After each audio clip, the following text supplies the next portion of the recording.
नमस्कार दोस्तों, स्वागत है आपके अपने यूट्यूब चैनल संस्कृत अड्डा पर। दोस्तों, आज की जो वीडियो इसमें हम करने वाले हैं आपका जो स्टैट का एग्ज़ाम या फिर कह सकते हैं जो आपका एकलव्य मॉडल वाला है या फिर डीटी प्लस बी वाला है। तो ये जो हम क्वेश्चन करने वाले हैं आपके टीजीटी पीटी का जो एग्ज़ाम है 2023 में कोई सा भी है, तो आपके सभी एग्ज़ाम के लिए जो यहाँ पर जो हम क्वेश्चन करने वाले हैं वेरी वेरी इंपॉर्टेंट है, क्योंकि इन्हीं के अंदर से ही आपको जो एग्ज़ाम में क्वेश्चन देखने को मिलेंगे। और अगर आप हमारी से पहले वाली वीडियो को अगर आप देखना चाहते हैं, तो इसे आप हमारे चैनल की प्लेलिस्ट में जाकर देख सकते हैं। तो हमारा जो यहाँ पर पहला जो क्वेश्चन आया है, ओदकांतम स्निग्ध जनः अनुगन्तव्यम् इति श्रूयते अयं कस्य है। तो ये क्या है, पंक्ति जो है यहाँ पर आई है, ये मतलब हमें सुनाई देती है। तो ये किनकी है, जो सुनी जाती है किनकी है? मृच्छिकण्णव, गौतमी, सारंगरव या साधुदस्य। अब ये जो सभी हैं इनमें षष्ठी विभक्ति का प्रयोग किया गया है, मतलब किन की जो आपने कारक प्रकरण जब किया होगा, कर्ता ने कर्म को कारण से संप्रदान के लिए प्रदान से संबंध काके की अधिकरण में। तो षष्ठी रामस्य जैसे बनता है। तो यहाँ पर जो अब ये किनकी है ये पंक्ति, और इस पंक्ति का जो संबंध है ये ऑप्शन सी अर्थात सारंगरव जो है उनकी है। और एक क्वेश्चन बन जाता है कि ये कहाँ से ली गई है। अभिज्ञान शकुंतलम जो उसमें से ली गई है, यहाँ से भी आप समझ गए होंगे कण्व गौतमी। कई बार अगर वैसे नहीं पता लगता है तो ऑप्शन से पता लग जाता है कि ये कहाँ से पूछी गई है। तो अभिज्ञान शकुंतलम जो उसमें से ली गई है, जो महर्षि कालिदास के द्वारा रचित है।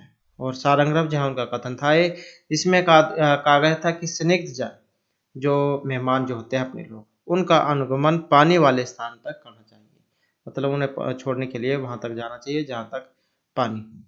प्रिय व्यक्ति को मार्ग में वहां तक छोड़ना चाहिए जहां कहीं नदियां तालाब मिले, तो वहां तक। जैसे आज के समय में आप अगर आपके घर कोई मेहमान आ जाता है तो आप उसे घर के द्वार तक छोड़ने जाते हैं। तो इसी प्रकार से प्राचीन समय में जहाँ तक नदी तालाब होता था तो उनको छोड़ने जाते थे। तो ये कथन आपने याद रखना है कि इनका है सारंगरव का। उसके बाद आ जाता है नेक्स्ट हमारा, प्रवर्तिताम प्रकृति है हिताय पार्थिव है पुनः भुवम परिगत शक्तिरातम अयम भरतवाक्य कस्य ग्रंथे उद्धृतास्ति। अब क्या है, यहाँ पर ये एक भरत वाक्य है। अब यहाँ पर ये क्वेश्चन महत्वपूर्ण हो जाता है, एक होता है नांदी, एक होता है भरत वाक्य। अब जो नांदी होती है ये सुर में आती है नाटक के, जहाँ पर देवताओं की स्तुति की जाती है। जैसे आप कोई नए नए काम शुरू करते हैं तो होमन पाठ वगैरह कराते हैं, तो उसे कह देते हैं नांदी, देवताओं की स्तुति। और जो भरतवाक्य है, भरतवाक्य होता है नाटक के लास्ट में, अंत में, अंक के अंत में। तो ये भरतवाक्य है यहाँ पर। और कहाँ से लिया गया है, और इसका जो यहाँ पर संबंध अगर हम इनमें देखें तो ऑप्शन रहेगा सी। तो जो अभिज्ञान शकुंतलम जो है उसमें से ये लिया गया है।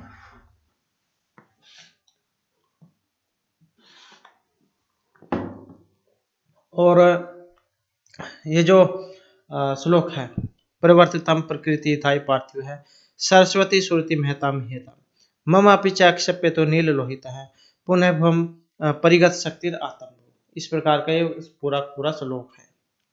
इसमें कहा गया था कि राजा प्रजा के हित के लिए यत्न करे, वेदों के द्वारा प्रकट की गई महिमा वाली वाग्देवी का कोई परित्याग न करे, सर्वशक्तिमान शंभु मेरे पुनः जन्म को निर्विदित कर दे।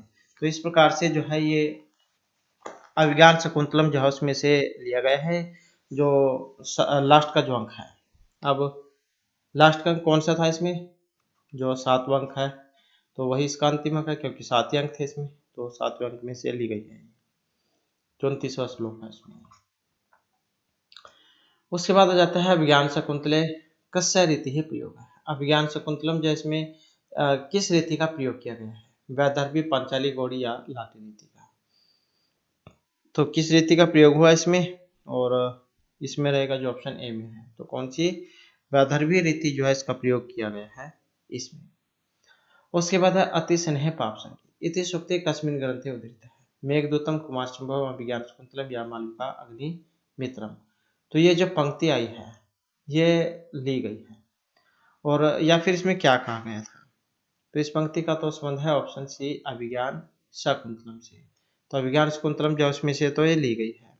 अब पंक्ति जो है इसमें क्या कहा गया था कि अति स्नेह, जब कोई आपसे ज़्यादा ही प्रेम करता है, घुल मिलता है, आपके एक बार कहने पर ही जा कोई काम कर देता है, तो इसका मतलब है कि वो आप आपसे भविष्य में आगे कुछ न कुछ आपसे ज़रूर इच्छा कर रहा है, कुछ न कुछ ज़रूर चाहता है।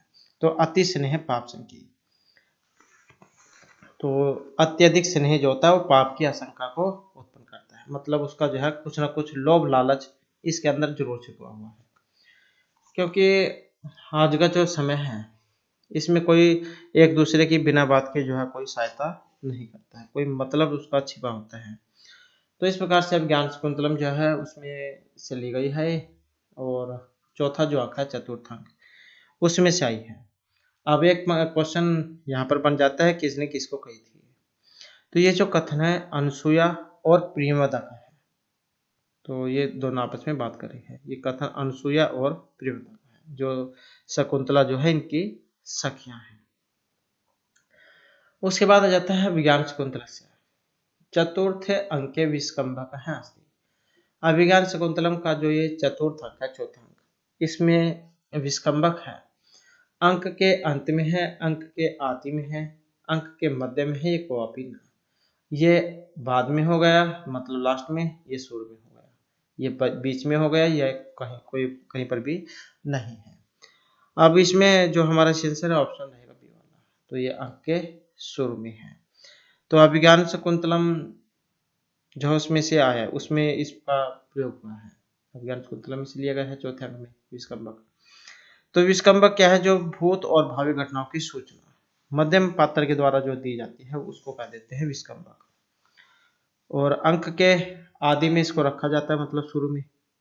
तो चतुर्थ अंक के प्रारंभ में विस्कंभक का प्रयोग हुआ है। तीसरे का लास्ट और चौथे का शुरू, उसमें आया है विस्कंभक। नेक्स्ट आ जाता है वामः कुलस्यात्। अस्मिन् वाक्ये वामः पदस्य का अर्थ है। ये भी एक श्लोक आया था, उसके अंदर से लाइन यहाँ पर ली गई है। वामः कुलस्यात्, वामा मतलब उल्टा चलने वाली, विपरीत चलने वाली। तो इसका अर्थ है यहाँ पर वामी स्थित है, चारु अबला या विपरीत है, तो इसका अर्थ ऑप्शन सी से है, मतलब विपरीत उल्टा चलने वाली स्त्रियां।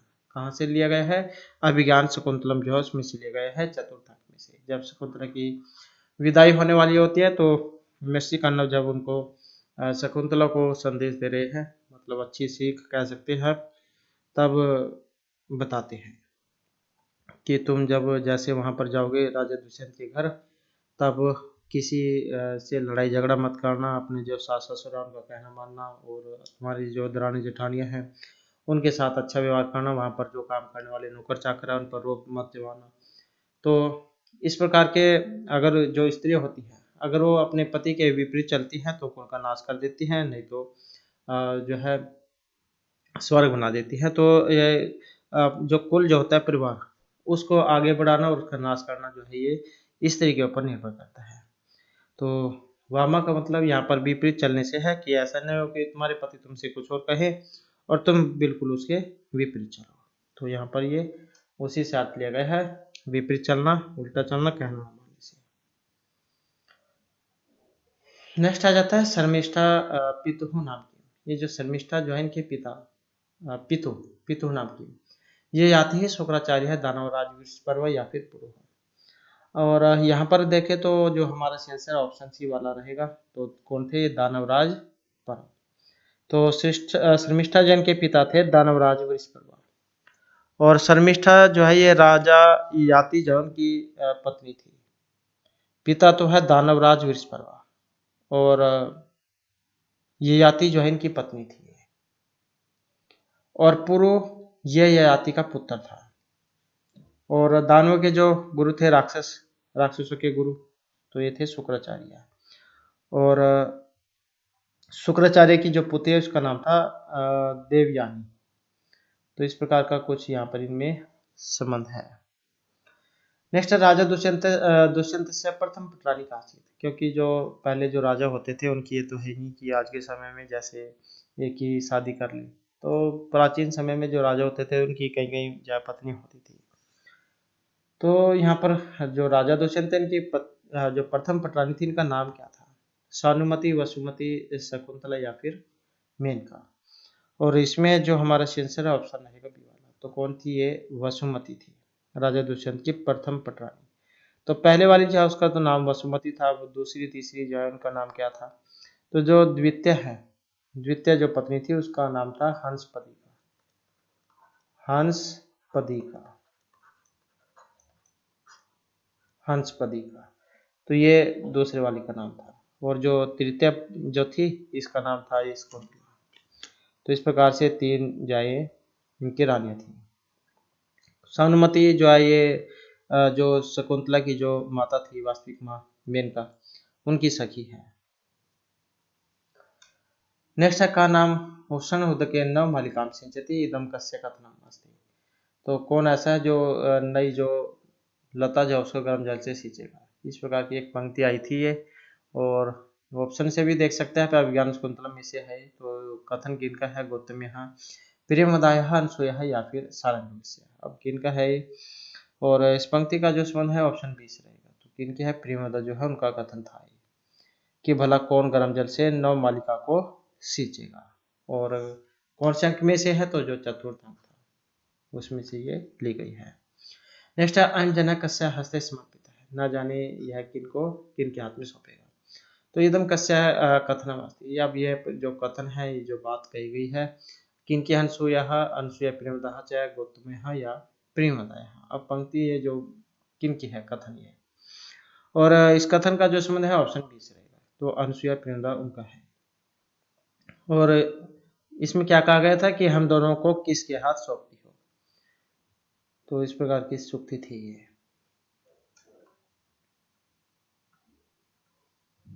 उसके बाद आ जाता है के वानास्यु परिभव पदम निष्फला आरंभ यत्न एवं सूक्ति कस्य ग्रंथो धृतस्ति। तो यहाँ पर भी क्या है, सूक्ति आई है, वेरी वेरी इंपॉर्टेंट कह सकते हैं आप। तो कहां से ली गई है? किरातर्जन्यम नीति शतकम मेघदूतम या विज्ञान सूत्रम। और इस पंक्ति की बात करें तो ऑप्शन है सी। तो मेघदूतम जो उसमें से आई है। के वानास्यु परिभव पदम निष्फल आरंभ यत्न।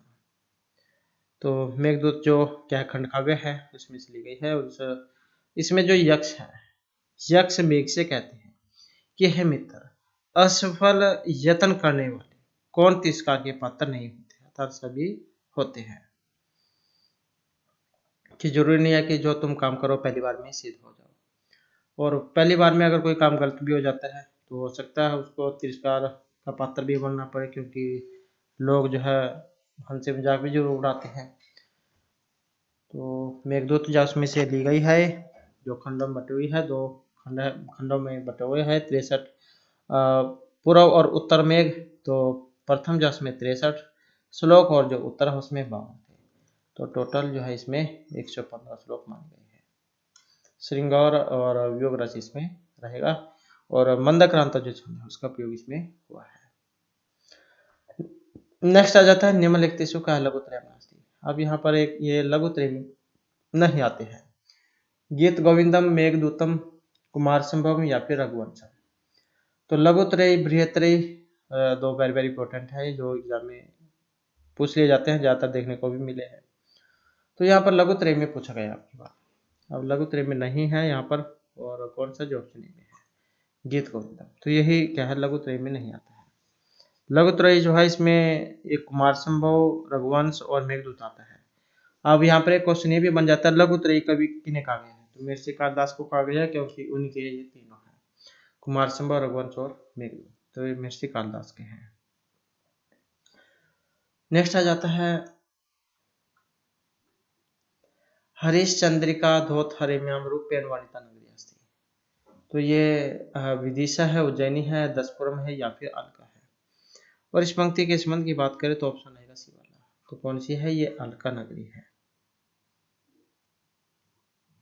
अलका से विदिशा उज्जैनी से आप समझ गए होंगे। तो मेघदूत में से ये ली गई है। नेक्स्ट है लघुत्रय संज्ञा प्रथितस्य काव्यत्रयस्य प्रणेता कवि वर्तते। लघुत्रय संज्ञा से काव्यत्रय के प्रणेता है यहाँ पर क्षेमेंद्र बिलन है, जयदेव या महर्षि कालिदास है। लघुत्रय इति अब लघुत्री से, जैसे कि हमने अभी पिछले क्वेश्चन में भी बात की थी, लघुत्री काव्य के रूप में जाने जाते हैं। तो किन को जाना गया है, तो जो महर्षि कालिदास है, क्योंकि इन्होंने तीनों लघुत्रय लिखे थे, रघुवंश, कुमार संभव और मेघदूत। अब एक क्वेश्चन यहाँ पर एक और महत्वपूर्ण बन जाता है, बृहत्त्रयी वाला। अब लघुत्रयी तो हमने देख लिया, अब बृहत्त्रयी जो है इसमें कौन कौन से हैं, तो फिर बृहत्त्रयी जो है इसमें आ जाता है किरातार्जुनीयम, शिशुपालवधम और नैषधीय चरितम। तो इसमें फिर ये आ जाएंगे। नेक्स्ट आ जाता है मेघदूते वक्रः पथः यद्विभवतः भवतः इत्यादि भी वचो भी मेघम पार्थति यक्षाकांतो। आपके जो रास्ता है, पंथ धातु भी आपने पढ़ी होगी, शत्रुघ्न पंथा, पंथाना पंथाना है, मार्ग रास्ता कह देते हैं। तो आपका जो रास्ता यद्यपि टेढ़ा होगा, फिर भी आपको जाना चाहिए, इत्यादि भी वचो भी मेघम पार्थति यक्षाकांतो। तो यहाँ पर जो यक्ष है ये मेघ को कहाँ पर जाने के लिए प्रार्थना कर रहे हैं, अलकापुरी में, उज्जैनी, विदिशा या फिर रामगिरी आश्रम पर।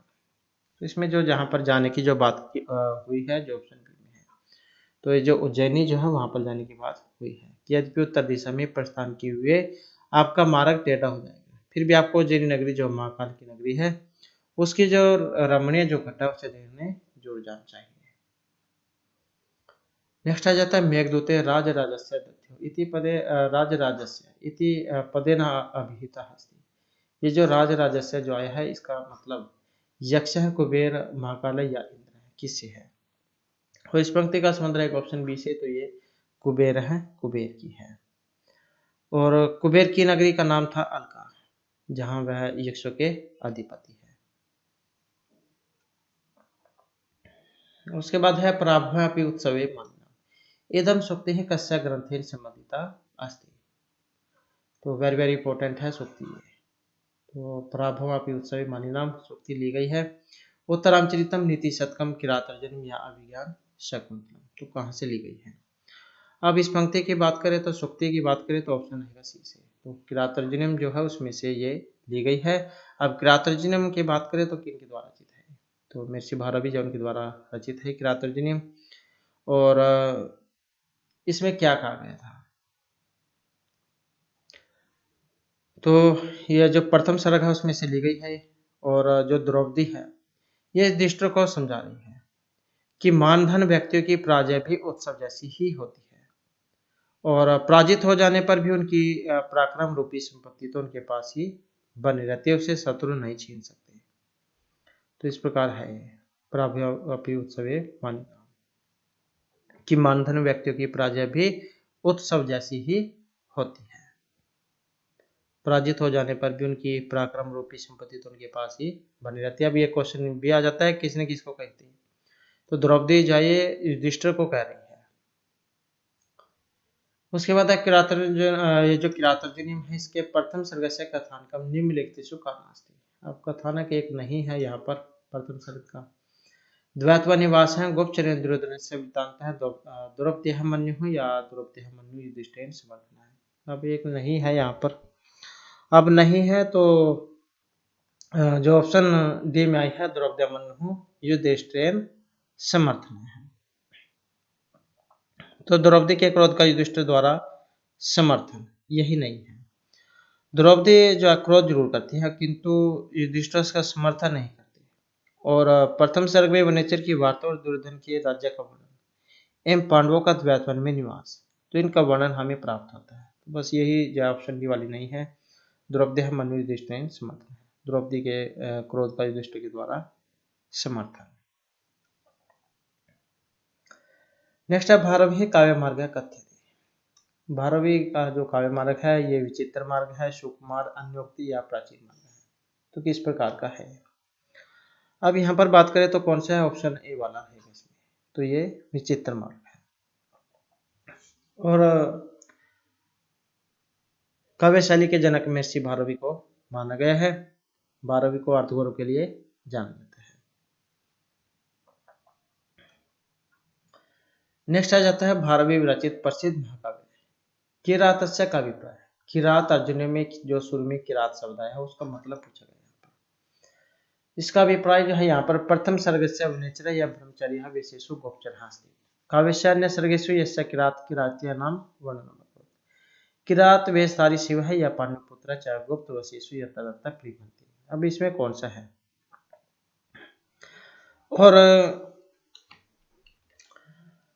और अब हम यहाँ पर इसमें देखें तो कौन सा है, और ऑप्शन जो है यहाँ पर हो जाएगा सी वाला। तो इसमें जो है किरात वेशधारी शिव जौन के लिए इसका प्रयोग किया गया था। इसमें जो ये किरात वेशधारी जो भगवान शिव और अर्जुन इनके जो युद्ध है उसका वर्णन है।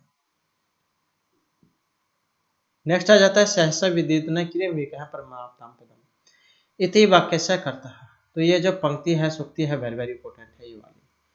तो ये जो सुक्ति है इसके कर्ता कौन है, कहाँ से ली गई है, क्या इसमें कहा गया था, इस प्रकार के बहुत से क्वेश्चन बन जाते हैं और वेरी वेरी इंपॉर्टेंट है। तो यहाँ पर कर्ता है, कर्ता में तो यहाँ पर देख सकते हैं महर्षि कालिदास है, माघ है, भारवी या श्रीहर्ष है, मतलब कवि जो उनके बारे में है। अब कवि से आप इसमें फिर अंदाजा लगा सकते हैं कि जो इनके द्वारा लिखे गए हैं उससे संबंधित है। तो अब ये किनके द्वारा लिखा गया था, तो महर्षि जो यहाँ पर भारवी है इनके द्वारा लिखा गया था किरातार्जुनीयम, और उसी में जो ये सूक्ति आई थी सहसा विदित न क्रिया में क्या परमाप्ताम पदम। हमें क्या है कोई भी काम जल्दबाजी में नहीं करना चाहिए, काम करने से पहले उसके जो परिणाम है उसके बारे में हमें सोच लेना चाहिए कि आगे जाकर इसका क्या होगा। तो अगर इस प्रकार के काम सोच कर नहीं किए जाते हैं तो उसका फिर आगे भविष्य में हानि उठानी पड़ सकती है। इसलिए कोई भी काम करने से पहले आपके बारे में जरूर सोच लें। तो यहाँ पर किनका है, महर्षि भारवी, और इसमें जो सरग है ये इसमें 18 थे।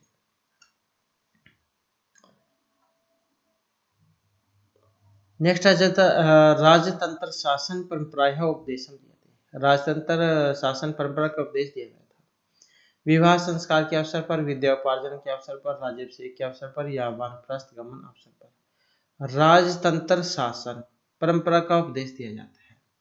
तो अभी बन जाता है पंक्ति कहाँ से है, इसमें कहाँ से इसका संबंध है।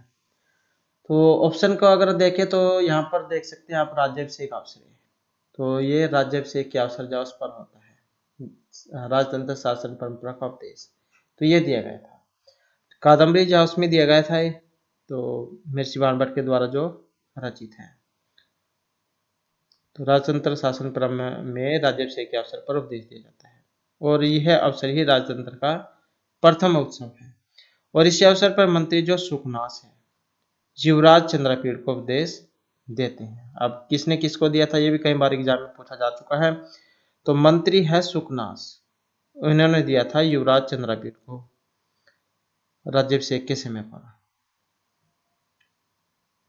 और एक क्वेश्चन ये भी बनता है, ये भी पूछा गया है कि ये सुखनास इनके लिए कौन से शब्द का प्रयोग करते थे चंद्रपीड़ के लिए, तो ये प्रयोग करते थे तात शब्द का, ये वाला तात इस शब्द का।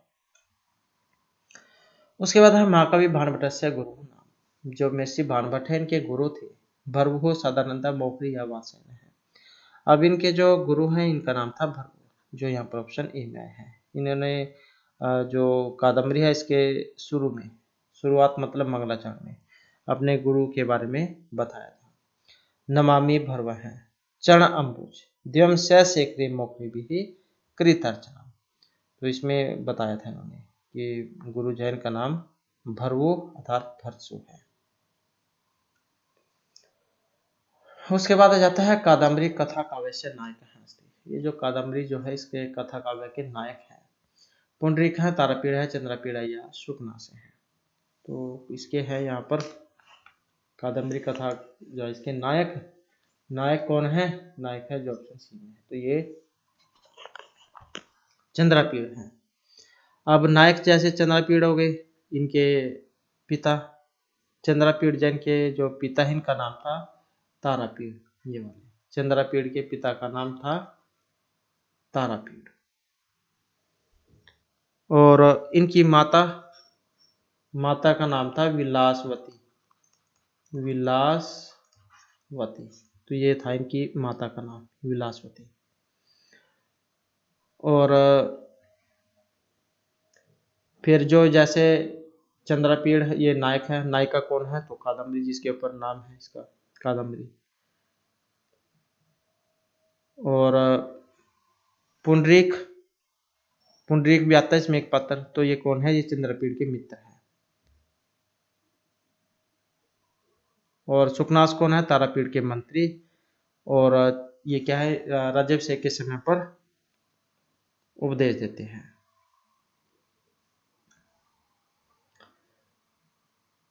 उसके बाद आ जाता है नेक्स्ट हमारा, यम यम पश्यसि तस्य तस्य पूर्तम अब्रूहि दिनवचः यम अस्मिन् सुक्ति मध्यमेन कस्य शिक्षा दीयते राजा चातक बादलिया याचक। तो तुम जिसे जिसे देखते हो उसके सामने अपने जो आंसू जब बहाने लग जाते हो या अपने जो दुखड़े वो रोने लग जाते हो। तो इस प्रकार से यहाँ पर सूक्ति के माध्यम से ये शिक्षा दी गई है या किसके माध्यम से बताया गया है। तो यहाँ पर देखें तो जो ऑप्शन सी में है, तो ये चातक जैन को कहा गया था कि अरे चातक, चातक जो पक्षी है पपीहा, तुम हर किसी के सामने अपने जो दीन दुखी वचन जाए उनको उजागर मत किया करो। कुछ व्यक्ति ऐसे होते हैं जिनके रोने की आदत होती है दूसरों के सामने, चाहे वो कितने भी खुश हों, लेकिन वो दूसरों के सामने अपनी दशा जरूर रोने लग जाते हैं। तो यहाँ पर चातक जाओ उसी को कहा गया था। उसके बाद है नहीं गण्यति क्षुद्र जंतु परिग्रह फलता। अस्मिन पद्यांश से गण्यति पदस्य का अर्थ है। गण्यति जो है इसका मतलब गणना करने से है, संख्या गिनने विचारने या सतत उत्पन्न करने से है। और इस पंक्ति के संबंध को देखें तो ऑप्शन कौन सा है, ऑप्शन रहेगा बी वाला। तो ये विचार करने से इसका अर्थ यहाँ पर लिया गया है। क्षुद्र जन फल प्राप्ति में विचार नहीं करते, उनका जो एकमात्र उद्देश्य है वो फल को प्राप्त करना होता है। उसके बाद आ जाता है नेक्स्ट हमारा, नेक्स्ट है यहाँ पर सूर्य निर्घृणिता मुनो विमतिता दैन्यम प्रिय आलापिनी। अस्मिन पदांत से निर्घृणिता पदस्य का अर्थ है। ये जो निर्घृणिता जो है इस पद का अर्थ घृणा शून्यता से है, निर्दयता से है, सज्जनता या फिर दुर्जनता से है। पंक्ति के संबंध की बात करें तो ऑप्शन है बी वाला, तो ये निर्दयता से है।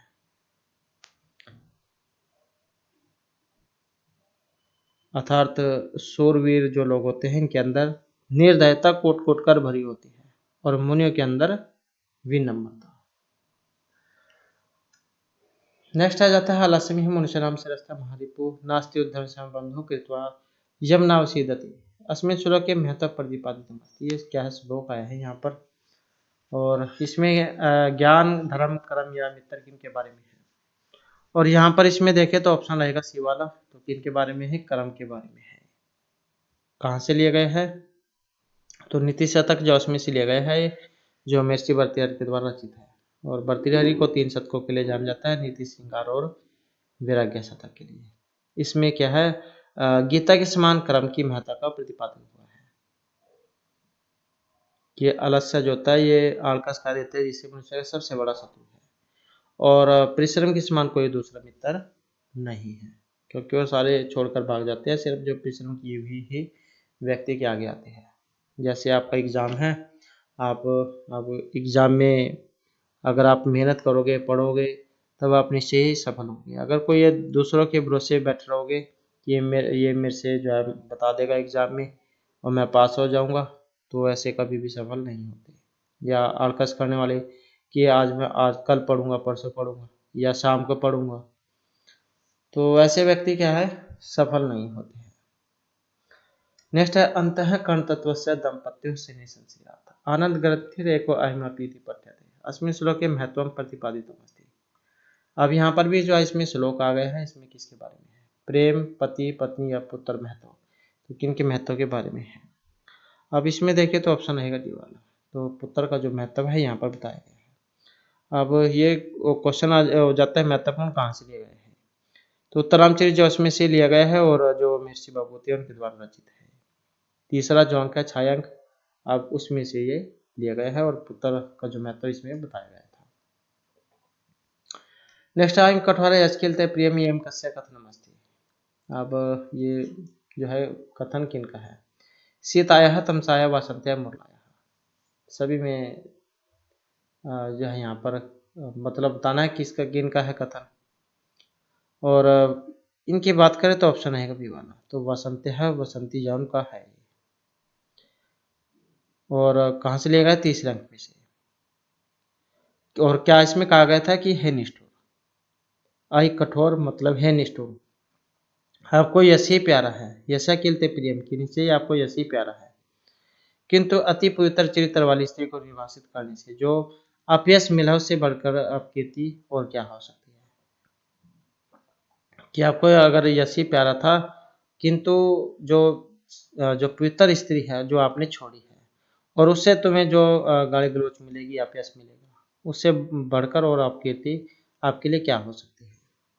तो इस प्रकार से वासंती जौन की है और उत्तरामचरित में से दी गई है, तीसरे अंक में से। नेक्स्ट आ जाता है उत्तरामचरित चरितस्य तृतीयांक कवि मौलिकल्पनास्ति। जो तीसरा अंक है तृतीयांक। छाया सीता व रामस्य दंडकारण्य पुनः लक्ष्मण सीता मेलम वाल्मीकि आश्रय त्यक्त सीता है दंडकारण्य प्रविश्य यह कौन। तो इस पंक्ति का संबंध किससे है और इसका संबंध रहेगा ऑप्शन सीता, छाया सीता व रामस्य दंडकारण्य पुनः। तो ये जो मौलिक अपना है, इसका आरंभ जो है तमसा और मुरला के परस्पर जो वार्तालाप है उससे है।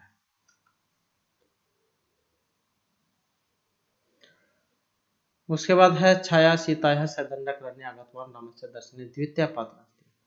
छाया सीता के साथ, छाया सीता क्यों? क्योंकि तृतीयांक का नाम ही छाया है, छायांक। तो क्योंकि इसमें सीता जो उनको छाया के रूप में दिखाया गया है, तो छाया सीता के साथ। सह जो है अगर हम कारक प्रकरण में इसको ले चले तो सह के योग में कौन सा सूत्र लगता है? सह साकम सार्धम सम संयुक्त प्रदानी। तो फिर तृतीय वक्त इसमें होती है, तो इसी कारण से सह आया है, सीता आया। तो दंडकरण में आए हुए राम के दर्शन करने वाला दूसरा पात्र भगीरथ ही तमसा मुरला या कोई नपी। तो यहाँ पर देखिए तो जो ऑप्शन बी में है तो ये थी तमसा। तो छाया सीता के साथ दंडकरण में आए हुए राम का दर्शन करने वाला दूसरा पात्र कौन है? तो ये तमसा है। उसके बाद है पुनः दंडकारण्य अगतवान रामेण से केशम पात्रणाम भभूति तृतीयांके वनिता। तो पुनः दोबारा से दंडकारण्य में आए हुए राम के साथ किन पात्रों का में से भूति के तीसरे अंक में वर्णन हुआ है।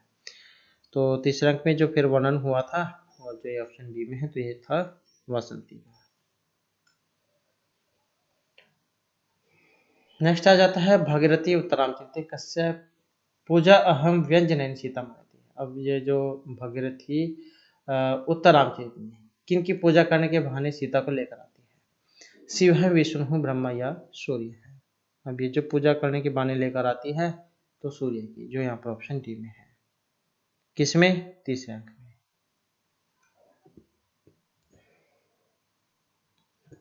अंक आपने जरूर याद रखना है कि कौन से अंक में लेकर आई थी, कई बार आ जाता है एग्जाम में। तो तीसरा अंक जो है इसमें लेकर आती है सूर्य करने के बहाने। जैसे आधे क्या है ट्यूशन के बहाने कहीं और जाते हैं पढ़ने के लिए। नेक्स्ट है एक और रसा कोण, यहाँ पर एक श्लोक भी है और उक्ति है उत्तरामचरित से कस्मिन अंक से संबंधित उत्तरामचरित के अंक से संबंधित है 1, 2, 3 या 4 से। और इस पंक्ति का जो संबंध है ऑप्शन है सी से। तो एक और रस कोण निमित्त वेदाद। तो तीसरा जो अंक है तृतीयांक छायांक, उसमें सुक्ति आई थी। नेक्स्ट है भारतवर्ष से सर्वप्रथम यवन शासन से बीजारोपण। भारतवर्ष जो इसमें सर्वप्रथम यवन शासन का जो बीजारोपण किया गया था, महमूद गजनवी, शहाबुद्दीन, कुतुबुद्दीन ऐबक या अलाउद्दीन। आप यहाँ से भी आप समझ गए होंगे, ऑप्शनों से भी वैसे नहीं अगर आपको याद आया हो। तो किरात किस में से लिया गया है और तो शिवराज विजय जो इसमें से आया है, यहाँ से ऑप्शन में से आप समझ गए होंगे। अब इस पंक्ति का जो संबंध है ऑप्शन बी से है, तो ये शहाबुद्दीन जौन के बारे में है। तो इनके द्वारा बीजारोपण किया गया था यवन शासक का। नेक्स्ट है घटिका उपाधि का विभूषित। अब घटिका शतक से की उपाधि है उनसे विभूषित किए गए थे महर्षि बाणभट्ट है, भर्तृहरि, कालिदास है या फिर पंडित अंबिकादत्त व्यास है। तो इस उपाधि से जो अलंकृत किए जा चुके हैं तो ये जो पंडित अंबिकादत्त व्यास है, जो यहाँ पर ऑप्शन सी में है।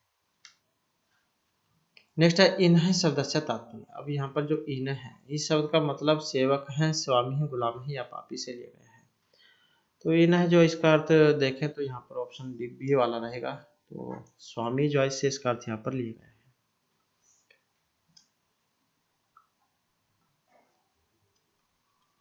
नेक्स्ट आ जाता है दम्भोली शब्द का अर्थ वज्रम पंकजम प्रस्तर या फिर भ्रमर से है। तो दम्भोली शब्द का अर्थ और इसका अर्थ है ऑप्शन ए वज्रम वज्र से। वज्र किसको कह देते हैं? पत्थर को, पाषाण पत्थर। नेक्स्ट है ब्रह्मचारी बालकों पर्वत अवतरात यति न प्रार्थना में क्रोध। ब्रह्मचारी जो लड़के थे उनके द्वारा पर्वत से उतरते हुए जो से प्रार्थना की गई थी योगीराज से। तो विद्या अध्ययन की, सब आश्रम में आने की, उपदेश देने की या राजनीति शिक्षा की। तो ब्रह्मचारी बालक जो से पर्वत से उतरते हुए से जब प्रार्थना की गई थी योगीराज से, तो जो ऑप्शन बी में है, तो ये की गई थी अपने आश्रम में आने की। तो ब्रह्मचारी बालकों ने पहाड़ से उतरने वाले जो यतिराज है मतलब योगीराज, इनसे अपने आश्रम में आने की प्रार्थना की थी। और ये बालक गौर सिंह और श्याम सिंह थे जो खड़ग सिंह के पुत्र थे, और इन दोनों बालकों ने अपनी बहन को बचाया था। नेक्स्ट आ जाता है ध्यान अवस्थितरे भवा दृश्य न ज्ञाते कालवेग है इदम मुक्ति ही कस्य ग्रंथस्य स्मृति अस्ति। वेरी वेरी इंपॉर्टेंट है यहाँ पर ये पंक्ति किस ग्रंथ से ली गई है?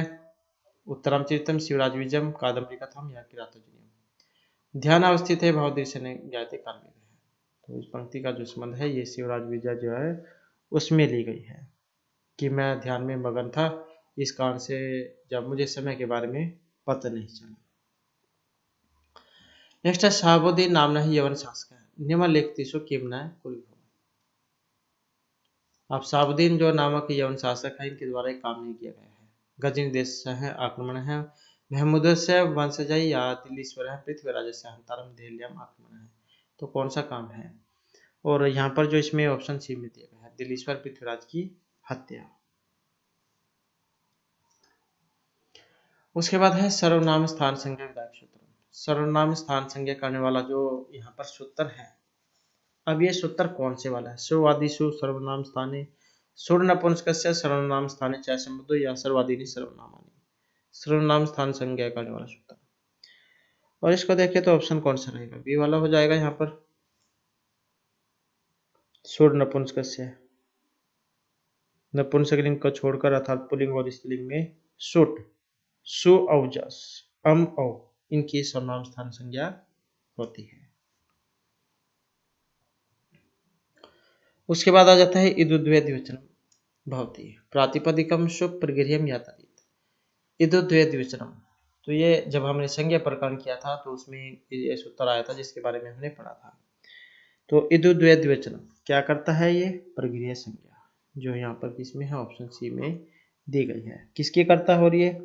दीर्घ इकारांत द्विवचन में, ओकारांत द्विवचन में और एकारांत द्विवचन इनकी करता है।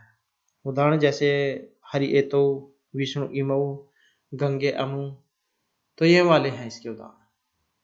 दो सूत्र है एक साथ में लगता है द्विवचनम प्रगृह्यम और पलुक प्रक्रिया चिन्हितम जो प्रकृति भाव करता है, ये दो लगते हैं इसमें।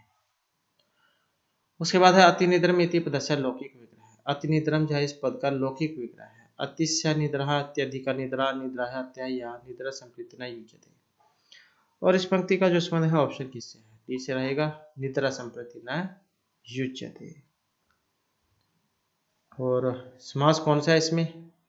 सुर में देख सकते हैं अव्यय लगा हुआ है, तो इसका मतलब यहाँ पर अव्ययभाव समास इसमें लगा है। सूत्र कौन सा होते हैं? अव्यय भक्ति समीप समृद्धि, ये वाला सूत्र है जो अव्ययभाव समास करते हैं। उसके बाद है द्वियमनम इत्यत्र समास है। द्वियमनम इसमें समास है, अव्ययभाव तत्पुरुष द्विगु या बहुव्रीहि समास। अब इसमें समास कौन सा है द्वियमनम में? तो इसमें देखने में तो आपको लग रहा होगा कि ये द्विगु समास होगा, सुर में संख्या आ गई है, लेकिन जो ये नदीवाची जो होते हैं इसमें अव्ययभाव समास होता है जो ऑप्शन ए में दिया गया है।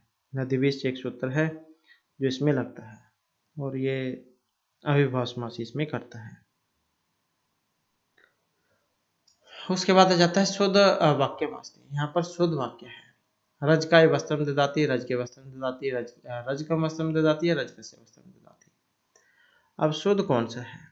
शुद्ध की बात करें तो यहाँ पर इसमें रजकस्य वस्त्रम ददाति देने अर्थ में वैसे चतुर्थी होती है, लेकिन यहाँ पर अगर देखें तो ये रजक आया है। रजक, रजक का मतलब क्या है? धोबी। और धोबी जो होता है कपड़े धोने का काम करता है, और उसको जो वस्तु दी जाती है वो 1-2 दिन में उसे वापस कर देता है, अगले दिन कह सकते हैं या दूसरे तीसरे दिन। तो मतलब क्या है, परमानेंटली नहीं रखता है, और जहाँ पर कुछ समय के लिए कोई वस्तु रखी जाती है फिर उसमें षष्ठी भक्ति में वो चला जाता है।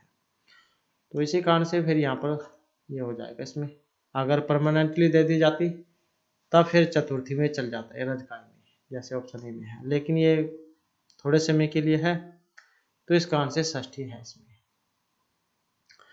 तो इस प्रकार से जो हमारे आज की क्लास और ये महत्वपूर्ण क्वेश्चन थे, और नेक्स्ट वीडियो की इसमें हम आपके लिए नए जो महत्वपूर्ण क्वेश्चन लेकर आएंगे। और हमारे साथ अंत बनाने के लिए